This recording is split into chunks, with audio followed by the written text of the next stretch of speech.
Vamos a hablar sobre shock eléctrico, un tema pendiente que tiene que ver con la energía eléctrica que venimos tocando en este segundo trimestre. Tranquilamente puede coincidir con otro trimestre igual. ¿Qué es un shock eléctrico? Como su palabra en inglés lo indica, la palabra shock puede atribuirse a toque, a golpe, a contusión, por ejemplo, un shock que te provoca, un golpe o un estado de shock, ¿sí? Estamos bastante familiarizados con esas palabras de shock. Un shock puede ser también, por ejemplo, un trauma, ¿sí? ¿No? Causado, en este caso, ¿por qué? Por la energía eléctrica. ¿Cómo se produce? El cuerpo humano es conductivo, conduce, por lo tanto, se comporta como un conductor, ¿sí? Ya sabemos, ya habíamos hablado de las nociones de conductor en videos anteriores. Y cuando entra en contacto, o sea, con la piel, cualquier parte de la piel es conductiva, no hace falta que sean las manos, pueden ser cualquier parte que tenga piel del cuerpo, con una diferencia de potencial se produce una corriente a través de este. ¿Por qué una diferencia de potencial? Porque zona de contacto, una zona de contacto neutra negativa, ¿sí? Cuando uno está con los pies descalzos, ¿sí? Entra a una zona de contacto que hace masa, digamos, su cuerpo con la parte negativa, digamos, con la tierra, con la descarga. Y si uno tocara, digamos, accidentalmente un cable positivo, ¿sí? El cable positivo, supónganse que está a 220, porque la casa, nuestro domicilio, ¿no? 220 voltios, comparado con 0 voltios, que estaría acá en la zona de los pies donde uno está tocando, hay una diferencia de potencial. Por ende, se produce una circulación. La circulación se da en el cuerpo mismo, ¿sí? El cuerpo mismo actúa como un conductor. Al hablar de que el cuerpo se comporta como un gran conductor, y al yo entender que un conductor tiene magnitudes que yo puedo medir, una de las magnitudes asociadas a un conductor, ¿sí? Es la resistencia de ese conductor, ¿sí? Lo cual yo conozco con la letra R, ¿sí? La resistencia de un conductor, en este caso el cuerpo humano, ¿sí? Se ve claramente afectada por los fenómenos de ese cuerpo. Si el cuerpo estuviera humedecido con transpiración, esta resistencia disminuye drásticamente, ¿sí? En cambio, si la humedad del cuerpo sube, cuando uno transpira generalmente sales, la resistencia del cuerpo disminuye drásticamente, y si uno estuviera con la piel seca, la resistencia del cuerpo, aumenta, ¿sí? O sea que no es lo mismo la piel seca que la piel húmeda. El problema es de cuando la resistencia baja, cuando baja generalmente por el tema de estar humedecidos por transpiración, baja aproximadamente 500 veces nuestra resistencia natural, ¿sí?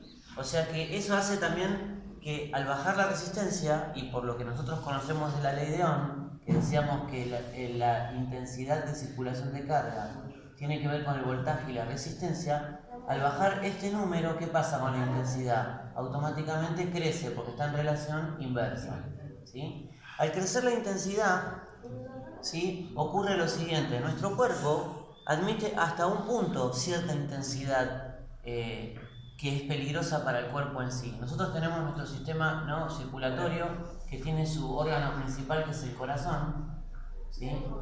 Y los demás órganos, los músculos, ¿no?, todo lo que nosotros movemos para mover nuestro aparato locomotor.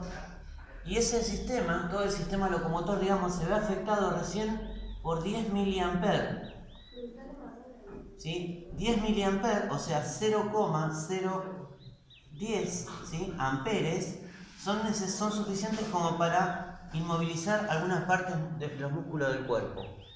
Si la corriente persiste, ¿no es cierto?, ya sea por las condiciones, porque uno tiene baja resistencia, y trepa de 0,10 a 0,020 miliamperes, ya empieza a representar un problema a nivel orgánico, porque puede generar un paro cardíaco entre 0,020 y 0,030 miliamperes, ¿sí?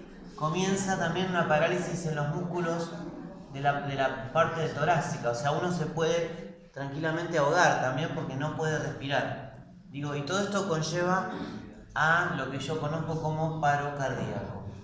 ¿Sí? En este punto entonces es peligroso entonces la corriente eléctrica.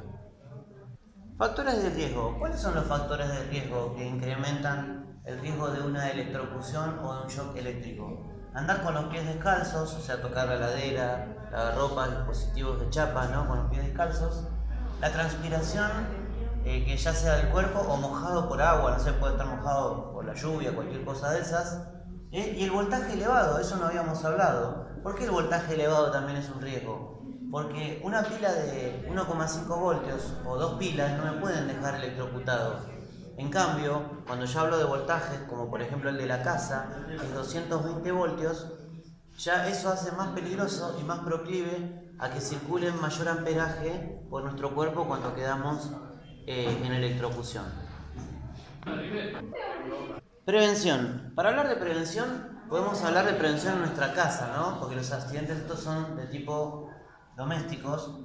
Colocar llaves disyuntor, ¿sí? Disyuntor diferencial es un dispositivo que se coloca en los tableros de las casas que corta la tensión cuando alguien se electrocuta.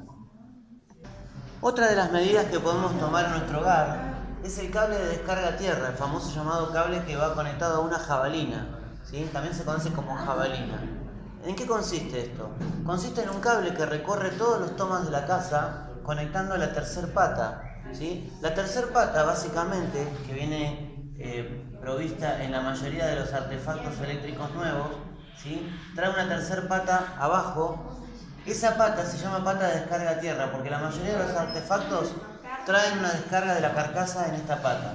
Esta pata, al ser conectada mediante cable, se lleva a una conexión general y se lleva hacia un lugar de tierra y se entierra algo que se llama jabalina, que es un dispositivo de más o menos de 1,5 metros de material de cobre y se entierra en la tierra para básicamente hacer las veces de descarga de todos los dispositivos de la casa. O sea que antes de que nos agarre la electrocución a nosotros, siempre la corriente va a hacer ese camino y va a circular hacia tierra.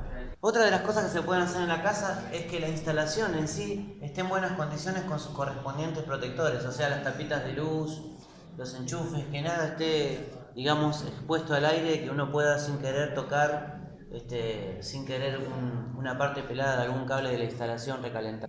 Consejos entonces. ¿Qué consejos podemos darle para de alguna manera cerrar este tema? ¿Sí? No usar alargadores con cables que no están recomendados. ¿Por qué decimos eso? Porque un alargador tiene cables no autorizados y a veces estos cables se cortan, se cuartean, ¿no es cierto? Y a veces uno está confiado y posiblemente pueda tener alguno de sus ramales afuera y hacernos correr grave riesgo de electrocución. Sobre todo cuando se los sobrecarga con tantas cosas, enchufes, de estufas y cosas demás, estos entran en sobrecalentamiento y muchas veces solitos se queman y se exponen al riesgo de electrocución. No manipular electrodomésticos descalzos o mojados es algo que escuchamos permanentemente. Esto es para no hacer las veces justamente de lo que estamos hablando, no ofrecer un camino conductivo a la corriente y accidentarnos de esa forma. Y no tocar cables expuestos sin aislación, eso también sería un buen consejo, ¿no? Como para tener en cuenta.